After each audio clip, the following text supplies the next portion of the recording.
और ऊर्जा मंत्री हीरालाल नागर बीकानेर पहुंचे हैं। बीकानेर पहुंचने पर हीरालाल नागर ने समाचार प्लस से खास बातचीत की। समाचार प्लस से बातचीत में मंत्री हीरालाल नागर ने कांग्रेस पर जमकर निशाना साधा, साथ ही प्रदेश की बिजली व्यवस्था पर भी बात की। नागर ने लोकसभा चुनाव में भाजपा की 14 सीटें आने पर कहा कि ऐसा नहीं है कि हम हार गए, संगठन इस पर मंथन कर रहा है। बीकानेर दौरा है, क्या कहेंगे? देखिए, ये हमारा हर संभाग पर दौरे का कार्यक्रम बनाए हैं और जो भी समस्याएं जहाँ जहाँ भी हमारी, चाहे वो किसानों की हो, चाहे वो आम उपभोक्ता की हो या उद्योग की हो, उनको हम चिन्हित कर रहे हैं और वहाँ क्या हमें तात्कालिक उपाय करके और समाधान किया जा सकता है उसके प्रयास कर रहे हैं। दीर्घकालीन जो भी उपाय है उनको चिन्हित करके उसको हम प्रयास कर रहे हैं कि आगे उनका समाधान किया जाए। हमने सरकार बनते ही जिस तरह से इस जंक्शन व्यवस्था को संभाला है, कोयले की कमी थी, उत्पादन हमारा 55% हो पा रहा था, आज कोयले की कमी को दूर किया है, उत्पादन हमारा 78% पहुंच गया है। और हमने इस भीषण गर्मी में भी कांग्रेस के पिछले कई साल जो लोग त्रस्त रहे उससे कई अच्छी बेहतर तरीके की बिजली उपलब्ध कराने का प्रयास किया है। उसका कारण रहा है कि हमने उत्पादन के संयंत्रों को अधिक से अधिक चलाने का प्रयास किया और उसके अलावा भी एक्सचेंज से बिजली खरीद कर उपलब्ध कराई।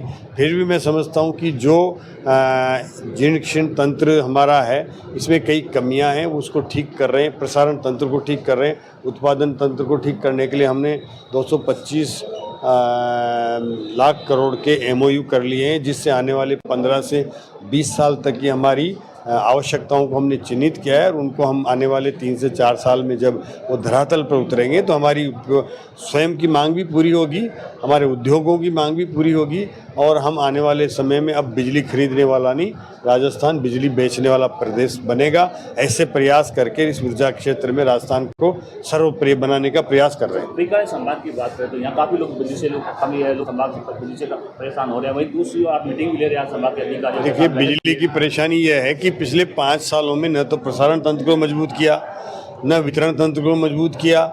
इन्होंने कुछ ही बिना जांच पड़ताल के, बिना देखे चुनाव के लालच में अनाप शनाप कृषि कनेक्शन जारी कर दिए। उसके लिए हमारे पास उतना उत्पादन है, न उतना इंफ्रास्ट्रक्चर है, न हमारे पास उसके लिए लगाने के लिए मटेरियल है, न सामग्री है, न ट्रांसफार्मर है और इन्होंने केवल अपने लालच के लिए इस तरह का काम किया है। हम प्रयास कर रहे हैं कि उस किसानों के जल्दी से जल्दी कनेक्शन मिले, मटेरियल उपलब्ध हो, उसके लिए हम इस बजट में भी प्रावधान रखने का प्रयास कर रहे हैं। माननीय मुख्यमंत्री जी मिल रहे हैं, किसानों को भी कल माननीय मुख्यमंत्री जी ने बजट में सुझाव के लिए जयपुर बुलाया, वो भी सुझाव देंगे। उन सबको मान करके आने वाले समय में इस व्यवस्थाओं को ठीक करेंगे। 25 का लक्ष्य था, 14 में सिमटे, क्या कारण? 25 का लक्ष्य था, हम 14 सीट जीते हैं ना, कांग्रेस की तो 10 ही आई है, वो भी बहुमत थोड़ी है उनका, हम फिर भी बहुमत से आए, सरकार बनाई है मोदी जी के नेतृत्व में।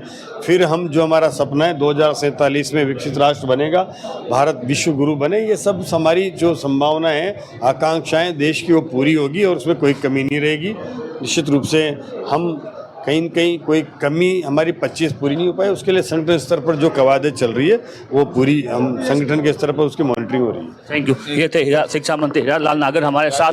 मैं गिरिराज बदाणी, समाचार प्लस बीकानेर।